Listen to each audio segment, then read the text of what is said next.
राधे राधे दोस्तों, श्री बांके बिहारी की कृपा आप पर और आपके समस्त परिवार पर हमेशा बनी रहे। दोस्तों, सकट चौथ की आप सबको हमारी तरफ से बहुत बहुत शुभकामनाएं। वर्ष भर में कुल 12 संकटा चतुर्थी आती हैं, लेकिन जो महामास में कृष्ण पक्ष में संकट चतुर्थी आती है वह सबसे ज्यादा महत्वपूर्ण होती है। इस संकट चौथ को तिलकटा चौथ, माही चौथ या बरतुंड चौथ के नाम से भी जाना जाता है। सकट चौथ वाले दिन व्रत व पूजा करके घर में शुभ मंगल और विघ्न को दूर करने की कामना की जाती है।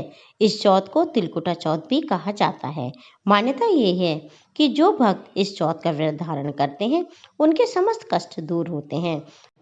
माताएं इस दिन पूरा दिन बच्चों की लंबी उम्र व अखंड सुहाग के लिए, सुख समृद्धि के लिए उपवास रखती हैं और शाम को चंद्रमा को अर्घ देकर व्रत का पारण करती हैं। जो महिला पहली बार व्रत धारण कर रही है उन्हें व्रत के नियम का खास पालन करना चाहिए। आज की इस वीडियो में मैं आपके लिए गणेश पूजा की बहुत सरल विधि बताने जा रही हूँ और लास्ट में आप जानेंगे पूजा का खास मुहूर्त और चांद को निकलने का समय। देखिए दोस्तों, संकट चतुर्थी का मुख्य पूजा किसी के घर सुबह को होती है और किसी क्षेत्र में किसी के घर शाम के समय होती है। तो आप अपने घर के हिसाब से सुबह के मुहूर्त में या शाम को करें। गणेश चतुर्थी की पूजा में सबसे पहले आपको क्या करना है, देखिए।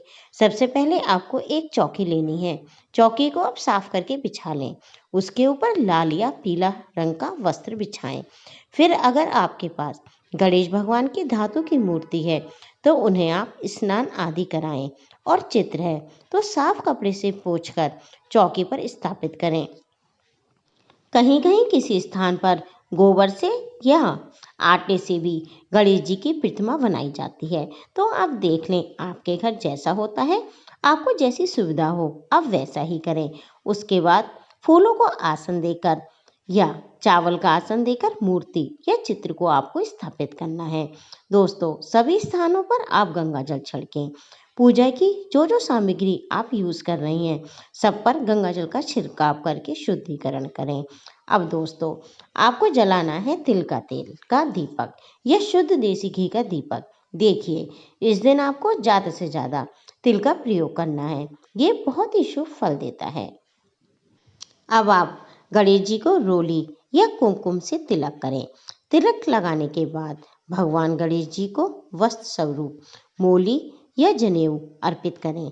अगर आपके पास जनेऊ नहीं है तो आप लाल कलावा लेकर उसके 7 बार उसे लपेटें और वो वस्त्र के स्वरूप में गणेश जी को अर्पित करें। तो इसके बाद अब आप दीपक को जलाएं और दीपक को अक्षत या फूलों का आसन देकर प्रज्वलित करें।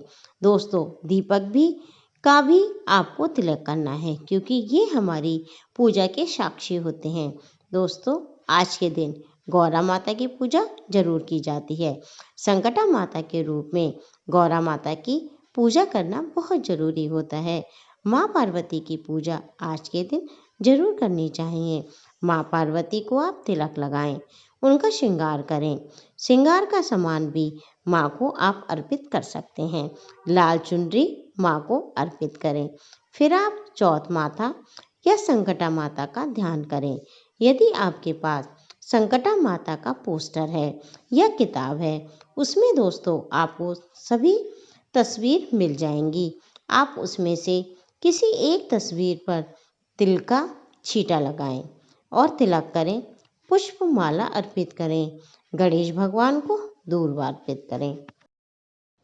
दूर्वा अर्पित करते समय आप ध्यान रखें कि दूर्वा आपको हमेशा एक कलावे या लाल धागे में बांधकर ही अर्पित करनी चाहिए।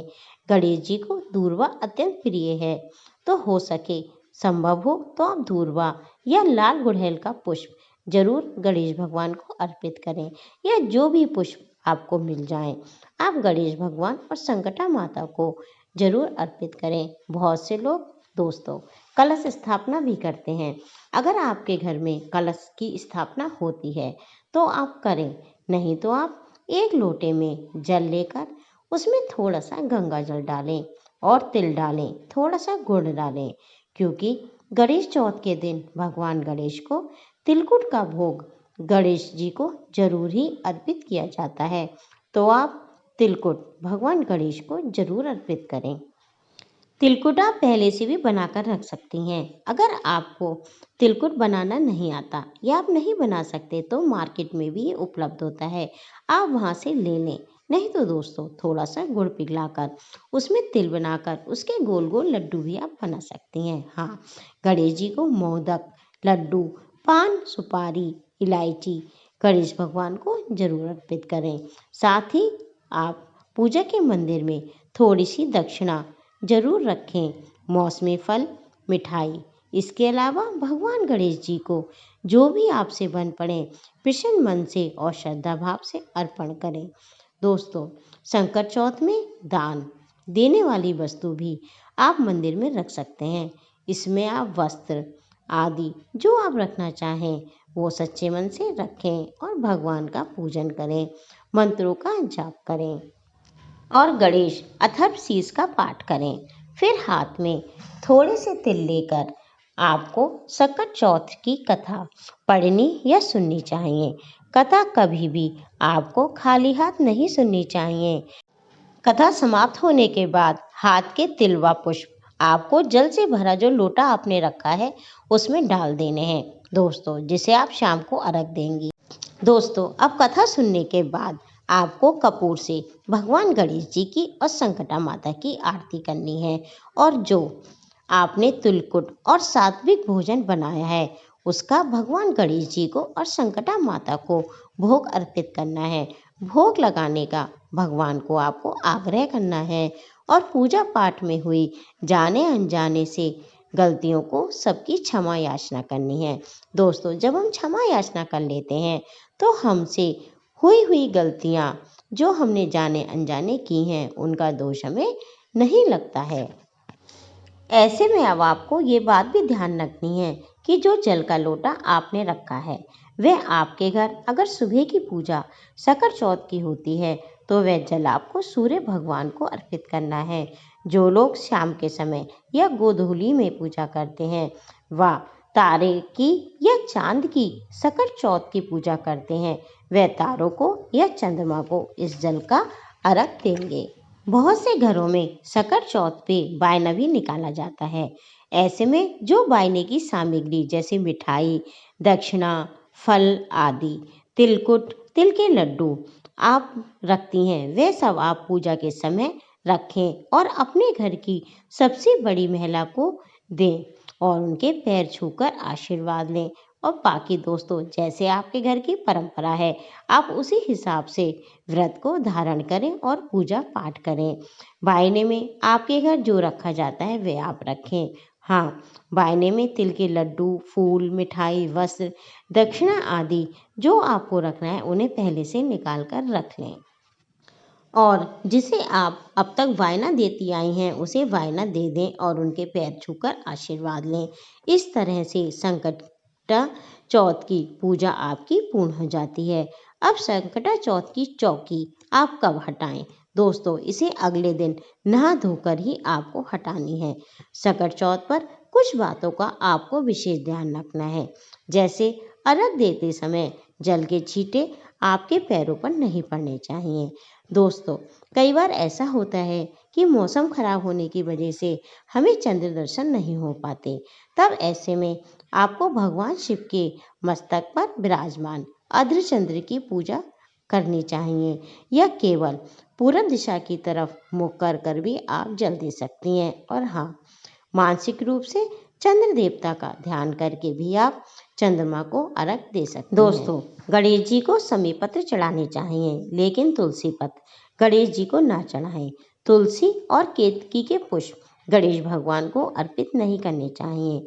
इसके अलावा कुछ बातें और हैं जिनका आपको विशेष ध्यान रखना है, जैसे बायना निकालते समय या पूजा पाठ करते समय आपको काले नीले वस्त्र नहीं पहनने हैं।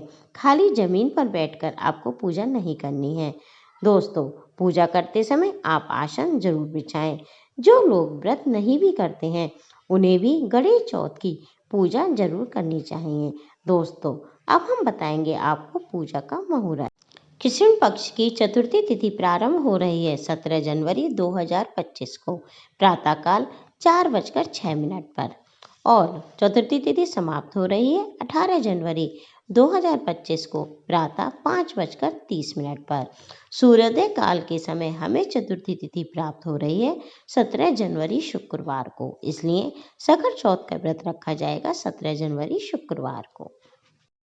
पूजा का शुभ मुहूर्त सुबह 5:54 से 7:15 तक रहेगा। शाम का पूजा का शुभ मुहूर्त 5:48 से शाम 7:09 तक रहेगा। चंद्रोदय का समय रहेगा 9:10 तक। इस समय आप चंद्रमा का पूजन करें, अर्घ दें और व्रत का पारण शुद्ध सात्विक चीजों से करें। कहीं कहीं पर तिल से भी व्रत का पारण किया जाता है, तो आप तिलकुट या तिल के लड्डू से भी व्रत का पारण कर सकती हैं। दोस्तों, मैं उम्मीद करती हूँ कि ये वीडियो आपके लिए यूज़फुल रही होगी और आपके काम आएगी। अगर आपको वीडियो पसंद आई हो तो इसे लाइक करें, शेयर करें। अगर आप मेरे चैनल पर पहली बार आए हैं तो मेरे चैनल को सब्सक्राइब करें। ऐसे ही व्रत, त्योहार और कथाओं की जानकारी पाने के लिए बेल बटन को क्लिक करें, ताकि मैं जब भी कोई नई वीडियो यूट्यूब पे अपलोड करूं तो उसका नोटिफिकेशन सबसे पहले आपको मिले। राधे राधे, आपका जीवन मंगलमय हो।